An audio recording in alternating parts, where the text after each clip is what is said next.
Setiap perjalanan mengandung makna. Setiap makna dibangun dari kesungguhan dalam ikhtiar agar menjadi pribadi yang bermanfaat. Dan setiap ikhtiar adalah perwujudan atas penghambaan kepada Sang Khalik.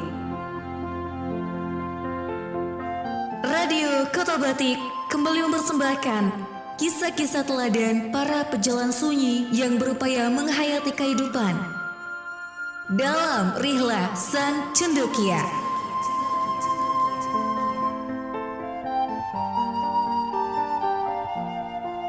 Banjir bandang informasi akhir-akhir ini telah menyebabkan kaburnya nilai kebenaran, baik kebenaran faktual, lebih-lebih kebenaran esensial.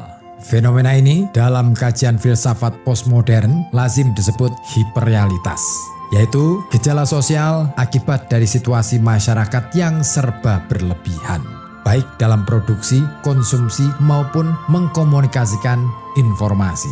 Seperti saat ini, siapa saja bisa memproduksi informasi, boleh mengonsumsi informasi, bahkan bisa mengkomunikasikannya. Akan tetapi, semua yang tersaji semata-mata demi sensasi.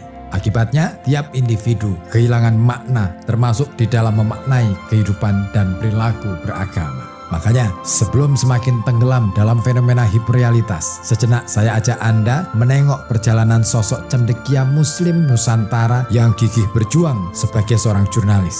Ia seorang muslimah pertama yang menjadi jurnalis di negeri ini. Siapa dia? Mari saya ajak Anda menyimak kisah beliau. Tangis bayi perempuan itu memecah kesunyian desa pedalaman Tanah Minang, tepatnya di desa Koto Gadang, sebuah desa di Kabupaten Agam, Sumatera Barat. Peristiwa itu terjadi pada tanggal 20 Desember 1884. Sang ayah yang seorang Huf Jaksa atau jaksa kepala, Muhammad Rasyad Maharaja Sultan namanya, memberi nama bayi itu Siti Rohana. Ibunya bernama Kiam. Sejak kanak-kanak, Rohana terbiasa berkawan dengan buku dan koran. Sang ayah selalu menyediakan bahan bacaan. Ia kerap memesan koran dan buku dari Singapura. Dan dari itu kita dapat merasakan kedekatan Rohana dengan sang ayah. Tak heran jika Rohana selalu mengikuti ayahnya berpindah-pindah tugas. Saat tinggal di Alahan Panjang, Rohana mendapatkan kesempatan istimewa bertemu seorang jaksa, Lebirajo Nansutan, dan istrinya Adisah. Dari mereka, Rohana belajar membaca, menulis, dan merajut. Kala itu, merajut merupakan keahlian yang hanya boleh dilakukan perempuan Belanda. Sayang, kesempatan itu tak berlangsung lama. Ayahnya dipindah tugaskan lagi ke Simpang Tonang Talu karena keberanian dia mengkritik pimpinannya. Namun semangat belajar Rohana tak kunjung surut. Di tempat baru, ia mulai kebiasaan baru, yaitu membaca buku dengan suara lantang. Dan itu dilakukan di tempat umum maupun di teras rumahnya. Mula-mula kebiasaan itu terasa aneh. Lama-lama kebiasaan itu menjadi magnet bagi orang-orang sekitar. Mereka berdatangan, ikut belajar membaca dan menulis. Dan makin hari makin banyak yang ikut belajar. Sampai-sampai Rohana yang waktu itu masih remaja berinisiasi untuk mendirikan sekolah di rumahnya. Teras disulapnya jadi ruang kelas. Sang ayah mendukung penuh. Ia sisihkan uang untuk membeli alat tulis yang dibagikan secara cuma-cuma. Dan sang ayah ikut mengajar budi pekerti dan agama. Murid-murid Rohana tak hanya anak-anak, ibu-ibu muda juga ikut belajar. Ya, rasa pedulinya makin besar. Apalagi setelah ia menikah di usia 24 tahun dengan seorang notaris publik, Abdul Kudus namanya. 3 tahun setelah menikah, tepatnya tahun 1911, ia mulailah mendirikan sekolah kerajinan Amai Setia di Koto Gadang. Murid-muridnya diajar literasi bahasa Arab sampai masalah agama dan moralitas. Bahkan diajar juga kerajinan. Dan sekolah ini rupa-rupanya menarik minat para istri pejabat Belanda. Karya-karya muridnya banyak yang diekspor. Sampai-sampai sekolah yang dia dirikan menjadi pelopor industri rumahan di Koto Gadang kala itu. Semua pengalaman itu ia tulis dalam catatan harian. Namun lama-lama ia tersadar tulisan itu amat sangat disayangkan kalau hanya dibaca sendiri. Maka ia pun merasa perlu menyebarluaskan agar banyak yang membaca, agar yang dikerjakannya bermanfaat bagi kaum perempuan. Ia lantas mengirim tulisan-tulisan itu ke koran Putri Hindia asuhan Tirto Adi Suryo. Sayang, tak lama setelah beberapa tulisannya dimuat, pemerintah kolonial Hindia Belanda membredel koran itu. Putar akal, Rohana kemudian mendirikan koran khusus bagi perempuan, Sunting Melayu namanya. Ia dibantu Ratna Juwita dan rekan suaminya Sultan Maharaja, seorang pimpinan redaksi Utusan Melayu.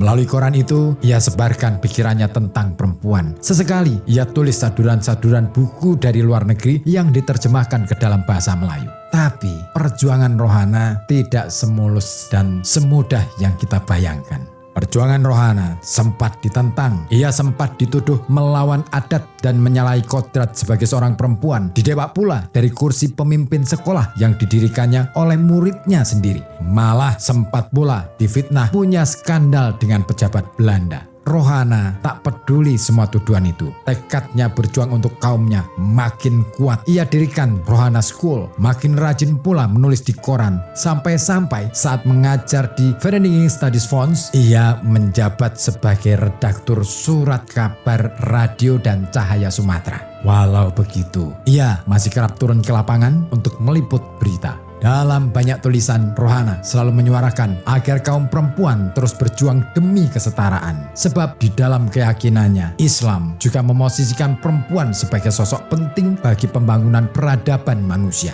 Pilihan Rohana terjun ke dunia jurnalistik adalah pilihan sadar. Ia berkesempatan menemui tokoh-tokoh besar, punya kemerdekaan berpikir, dapat pula menyampaikan kritik atas hal-hal yang dirasa tidak benar dan dianggap perlu diketahui halayak, serta mengemban amanat rakyat yang paling hakiki, yaitu kemerdekaan hati nurani. Dengan begitu, ia leluasa memperjuangkan nasib perempuan agar tidak ditindas oleh aturan adat serta perlakuan diskriminatif. Untuk meneguhkan semangat juangnya, ia pun melibatkan diri dalam perintisan perhimpunan perempuan di Sumatera. Ia berinisiatif mewadahi organisasi-organisasi keperempuanan di Tanah Minang, serta menjadi motor deklarasi Perhimpunan Sarekat Kaum Ibu Sumatera pada tahun 1911, jauh sebelum Kongres Perempuan Indonesia yang dilaksanakan tahun 1928. Rohana Kudus tidak memiliki gelar akademik. Ia belajar secara otodidak dari pengalaman dan kebiasaannya membaca. Akan tetapi langkah sederhananya telah membuktikan betapa gagasan Rohana Kudus telah melampaui zamannya. Berkat perjuangannya dalam dunia akademik, ia kerap disebut-sebut sebagai perempuan perintis pers Indonesia. Walau begitu, ia tak berhasrat atas sematan julukan-julukan yang menampilkan kehebatan, sebab ia tak ingin kehadirannya sekadar menjadi pajangan atau pemanis bagi usaha perjuangan kaum perempuan.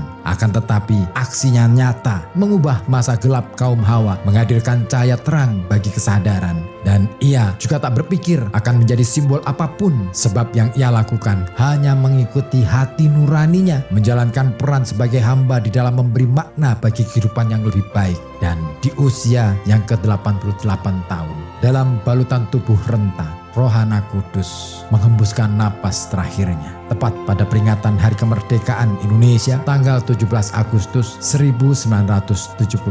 Jasad perempuan perintis pers Indonesia itu dimakamkan di Pemakaman Umum Karet, Jakarta.